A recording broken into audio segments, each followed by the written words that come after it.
ইনকিলাব মঞ্চের মুখপাত্র শরীফ ওসমান হাদীর মৃত্যুর খবর সামাজিক যোগাযোগ মাধ্যমে ছড়িয়ে পড়ার পর বিক্ষোভে উত্তাল হয়ে ওঠে গোটা দেশ। সমতলের আন্দোলন ছড়িয়ে পড়ে পাহাড়েও, ক্ষোভে ফুঁসে ওঠে পার্বত্য ৩ জেলা।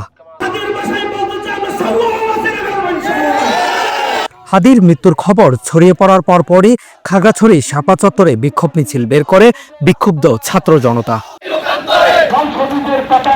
স্বতঃস্ফূর্ত এই মিছিলে হত্যার বিচারের দাবিতে রাজপথ মুখরিত হয়ে ওঠে স্লোগানে। একই সময় পাহাড়ি জেলার রাঙ্গামাটিতেও বিক্ষোভ মিছিল বের করে বিক্ষুব্ধ ছাত্র জনতা। সমতলের আন্দোলনের উত্তাপ দ্রুত ছড়িয়ে যায় পাহাড়ের জনপদগুলোতেও।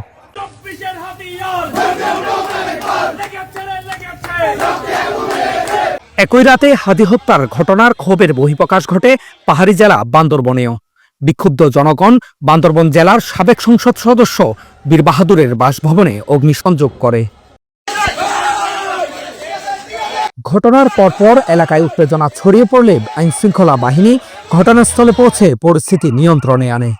মাত্র 30% টাকায় জমির মালিক হয়ে নতুন বাংলাদেশের গড়ে তোলার স্বপ্ন দেখা বাংলা বসতি।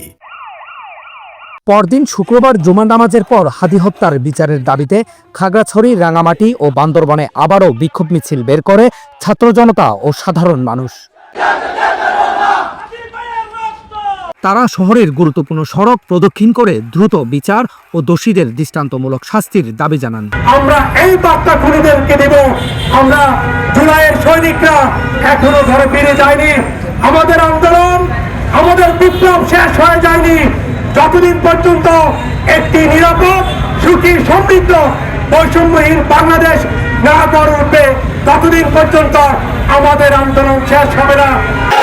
স্পষ্ট করে বলতে চাই, বান্দরবানের ছাত্র জনতা কি করতে পেরেছে, জুলাইয়ের ছাত্র জনতা কি করেছে আপনারা দেখেছেন।